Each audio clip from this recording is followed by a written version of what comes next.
किसी व्यक्ति के पीछे भागे बहुत दूर तक, दुर्भाग्य से उसने हाँ कर दी। आप सोचेंगे दुर्भाग्य से क्यों हाँ कर दी? हाँ तो सौभाग्य से होती है, कई बार दुर्भाग्य से होती है। कभी कभी किसी व्यक्ति का ना मिलना बेहतर होता है, क्योंकि दरअसल वो आपके लिए है नहीं, ना आप उसके लिए हैं, सूटेबल नहीं है।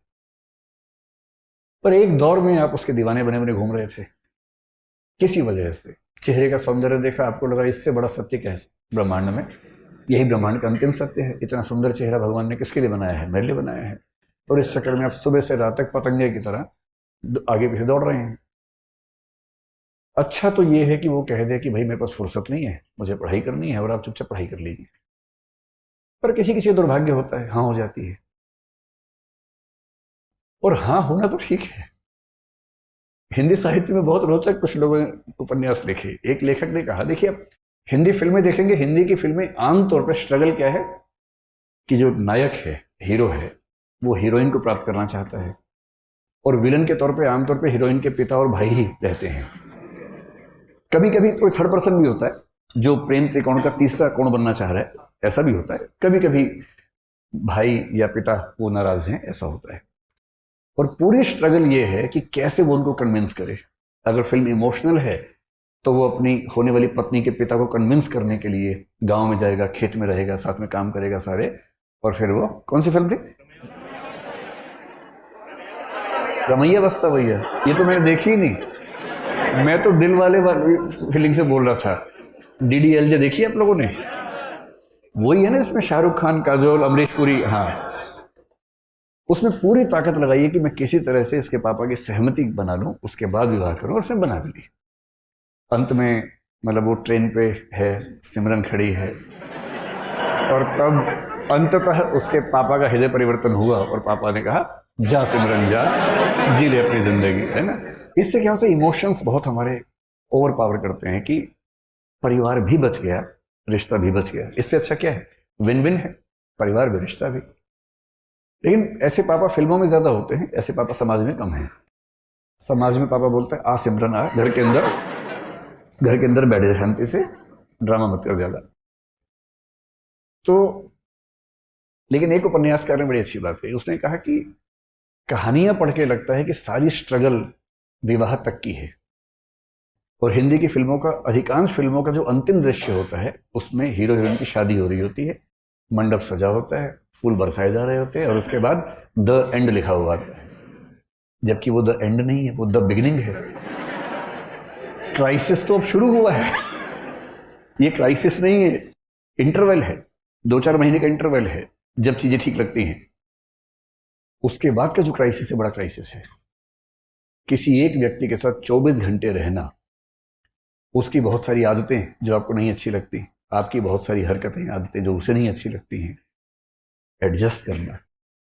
कभी कभी मन विद्रोह करता है, झगड़ा करता है, मन करता है कि इसके साथ रहने के लिए मैंने इतनी स्ट्रगल की, अपने घर से झगड़ा किया। प्रेम विवाहों के विफल होने के मामले आमतौर पर इसलिए होते हैं क्योंकि आपने जितनी हसीन कल्पनाएं कर ली थी, जिंदगी उतनी हसीन होती नहीं है। जब तक प्रेमी प्रेमिका है, जिंदगी बड़ी हसीन है, क्योंकि करना क्या है, बाइक पे घूमना है, आइसक्रीम खानी है, गप्पे मारनी है, तो स्ट्रगल तो है नहीं। लेकिन विवाह के बाद तो फिर किराया भी देना है घर का, आटा भी खरीद के लाना है, दाल भी लेके आनी है, और एक दूसरे की कड़वी बातें भी सुननी है। जो पहले तो मीठी मीठी बातें होती थी, एक दूसरे को मेकअप के बिना भी देखना है, जो नेचुरल पोज है वो भी देखना है। अभी तक तो वो देखा गया जो बहुत अच्छे से बनाया गया था। दिन में 1 घंटे के सौंदर्य के लिए 3 घंटे तपस्या की गई थी, केवल वो 1 घंटा देखा था। अब तो बिना पानी, बिना धूप, वो जो मूल रूप है, अब तो वो भी सामने आएगा। हाँ, मेरी भी लव मैरिज है। मतलब जब कोई व्यक्ति कहे तो कुछ हिस्सा तो अपने अनुभव से आता ही होगा उसका भी। सीधी सी बात है, इसमें क्या है। और मैं कभी ये नहीं कहता कि मैं बहुत अजूबा हूँ। जैसे आप हैं वैसे मैं हूँ, आपसे थोड़ा सा बड़ा हूँ, इसलिए अनुभव थोड़े से पहले हो गए, इतना ही अंतर है ना। वो सबके साथ ही होना। लेकिन असली स्ट्रगल तो जिंदगी में रहती है, हमेशा रहती है। हरिवंश राय बच्चन ने बड़ी अच्छी बात कही कि संघर्ष है तो जीवन है। बिना संघर्ष थोड़ा जीवन होता है, जीवन में संघर्ष थोड़ा बहुत रहता ही है। ठीक वैसे ही जो आपसे कहना चाह रहा था कि अगर दुर्भाग्य से किसी ने हाँ बोल दिया तो इस बात का बहुत खतरा है कि एक तो आप पढ़ाई से दूर भाग जाएंगे, डिस्ट्रैक्शंस बहुत हो जाएंगे। उससे बड़ा खतरा है कि 3-4 महीने 6 महीने बाद आपको उस व्यक्ति से भी दिक्कत होनी शुरू हो जाएगी और फिर आपको जीवन का सत्य दिखेगा, मुश्किल दिखेगी। इसका मतलब ये नहीं है कि जीवन सुंदर नहीं है, जीवन बहुत सुंदर है, बस सही समय पर सही चीजें हों, सही तरीके से हों तो सौंदर्य बढ़ जाता है। तो सफलता क्या है उस पर हम आज बात नहीं करेंगे, क्योंकि सफलता एक दौर में हमें जो लगती है, एक दौर के बाद कभी कभी लगता है कि वो सफलता नहीं है। मैं ऐसे बहुत आईएएस अफसरों को जानता हूं जिन्होंने पूरी ताकत से आईएएस या आईपीएस या कोई सर्विस में सिलेक्शन लिया, काम कर रहे हैं 10 साल 20 साल 22 साल से काम कर रहे हैं, और जब उनसे गुफ्तगू होती है बहुत अच्छे से, तो उनमें से कुछ लोग जब इमोशनल लेवल पे बात करते हैं तो कहते हैं कि गलत फैसला हो गया, मेरा मूल व्यक्तित्व इस चीज के लिए था नहीं, पर मैं इस चीज में आ गया। और ये सबके साथ किसी ना किसी मात्रा में होता है, इन चीजों का तनाव नहीं लेना है। आज हम ये समझेंगे कि सफलता का मतलब, अगर हम मान लें आपको आईएएस बनना है, जैसे आपका फिलहाल यही उद्देश्य है, यही सपना है, तो उसके लिए कौन सी चीजें आपके अंदर होनी चाहिए? अगर हैं तो बढ़िया है, नहीं तो उस पर थोड़ा थोड़ा काम करना शुरू कर देंगे अभी से, है ना। एक क्षमता होती है जिसको बोलते हैं आईक्यू। सुना आपने क्या होता है? ये आई क्यों नहीं है, आईक्यू है ना। ठीक है, आईक्यू, इसकी फुल फॉर्म क्या होती है? Intelligence quotient. कोशिएंट क्या होता है? कोशिएंट का मोटा मोटा मतलब समझ लीजिए कि किसी चीज की वैल्यू कितनी है, किसी रेफरेंस में किसी चीज की वैल्यू, किसी चीज की मात्रा, क्वांटिटी कितनी है, उसको बोलते हैं कोशिएंट। ठीक है। आईक्यू का सरल भाषा में मतलब है कि आप कितने तार्किक व्यक्ति हैं, आप कितने बौद्धिक व्यक्ति हैं, आपकी जो तार्किकता है, रैशनैलिटी है, आपकी जो रीजनिंग की कैपेसिटी है, लॉजिक की कैपेसिटी है। लॉजिक, रीजनिंग, ये सब शब्द लगभग मिलते जुलते हैं। ये क्षमता कितनी है आपके अंदर? और दुनिया के इतिहास में ऐसा कई लोगों ने माना कि सबसे सफल व्यक्ति वही है जिसके अंदर तार्किक क्षमताएं ज्यादा है। कुछ हद तक ये बात ठीक भी है, क्योंकि अगर आप तार्किक ज्यादा हैं तो आपकी डिसीजन मेकिंग कैपेसिटी बेहतर होगी, जो कि डीएम में होनी भी चाहिए। डीएम में क्या है? डिसीजन मेकिंग है ना। क्योंकि फैसले कर रहे हैं, और आपका फैसला केवल आपके बारे में नहीं है, पूरे जिले की जिंदगी के बारे में। 12, 14, 15 साल की सर्विस के बाद आप पूरे राज्य के स्तर पर प्रभावित करने लगते हैं समाज को। और यदि आप सेंटर की डेपुटेशन पर आ गए और 25-28 साल की सर्विस कर चुके हैं, तो आपकी कलम पूरे देश की नीयति तय करती है। इसलिए बहुत जरूरी है कि आप सोच समझकर फैसले करें। आपका चीजों को समझने का, फैसला करने का जो प्रोसेस है, उसमें जो तटस्थता चाहिए, ऑब्जेक्टिविटी चाहिए, वो एकदम ठीक हो। ऑब्जेक्टिविटी का मतलब है कि आप फैसले इसलिए नहीं करते कि आपका मूड अच्छा नहीं था, आपकी विचारधारा ये है, आपके मन में ये भावना आ गई अचानक, नहीं।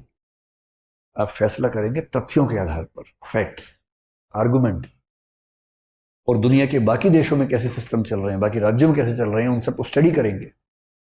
और उन सबके बेस पर जो सबसे अच्छा आपको लगेगा, या अच्छे अच्छे को मिलाकर जो बेस्ट लगेगा अपने समाज के लिए, आप उसको अप्लाई करेंगे। ये जो पूरी क्षमता है, इसको बोलते हैं इंटेलिजेंस कोशिएंट। और हम मानते हैं कि बिना इंटेलिजेंस की सुपीरियोरिटी के आप सचमुच कम से कम सिविल सेवाओं में तो ना जा सकते हैं, ना शानदार परफॉर्म कर सकते हैं। कुछ ऐसे लोग हैं जो संयोग से, किसी तुक्के से सिलेक्ट हो भी गए कभी, तो वो अच्छे परफॉर्मर नहीं हो पाते। आप एक जिला ठीक से नहीं संभालेंगे, एक दुर्घटना करवा देंगे, तो आपको अगला जिला मिलेगा ही नहीं। फिर आपको सचिवालय में कोई ऐसी पोस्ट देंगे जिस पोस्ट की वैल्यू बहुत कम होती है। और आईएएस आईपीएस के हर सर्विस में कुछ ऐसी पोस्ट रखी जाती हैं ताकि ऐसे लोग जो सरकार के साथ संगति में नहीं है या जिनकी कॉम्पिटेंस कम है, उन्हें वहां सेट कर दें। वो केस ना कर सके कि मुझे मेरे पद के अनुसार नहीं कुछ दिया गया, तो उनके लेवल पे पद बना के रखते हैं शंटिंग करने के लिए, कि चुपचाप यहाँ बैठे रहो, नुकसान मत करो कम से कम। आईक्यू अच्छा होना किसके लिए जरूरी है? जैसे अगर आपको फिलोसोफर बनना हो तो बहुत अच्छे आईक्यू के बिना नहीं बन सकते। किसी का आईक्यू अगर 90 से 110 के बीच में है तो मानते हैं कि सामान्य बुद्धि का व्यक्ति है, एवरेज, ठीक है। मतलब अगर आप आईएएस बनना चाहते हैं तो जनरली हम मानते हैं कि 120, 140 के बीच में अगर आईक्यू है तो आप ठीक है, बढ़िया है।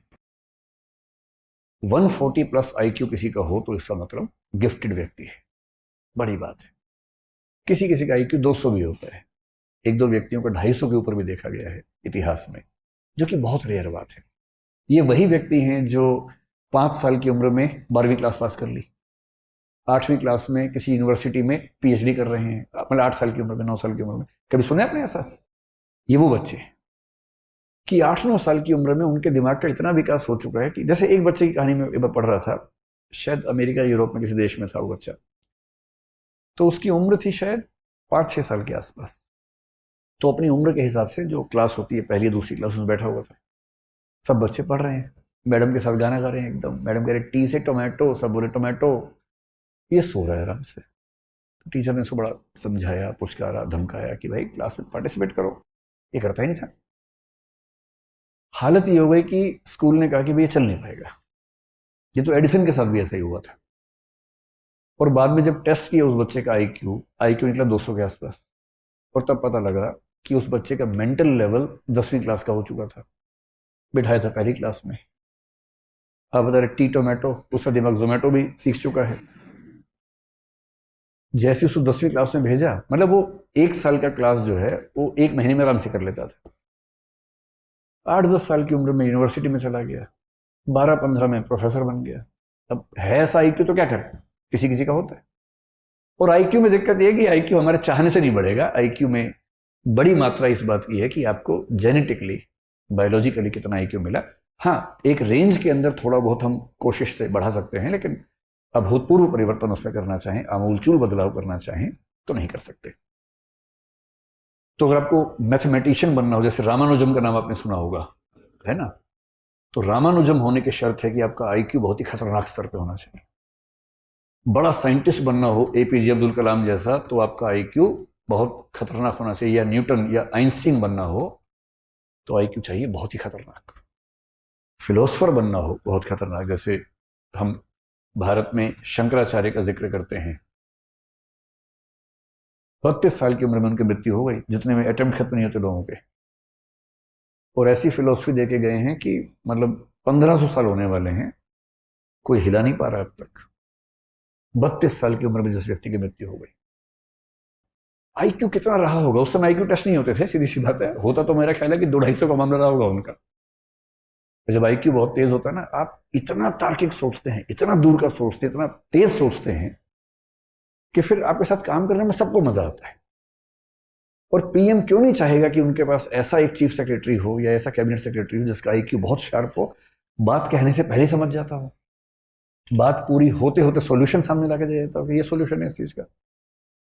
PM कह रहे हैं कि मैं 4 फैक्टर सोच पा रहा हूँ, वो कह रहे नहीं सर 18 फैक्टर्स हैं, ये 18 फैक्टर्स हैं, इनके बीच में ये मैट्रिक्स है, ये सॉल्यूशन बेस्ट है। और PM गदगद है कि वाह यार क्या आदमी है। तो एक चीज सफलता में IQ है।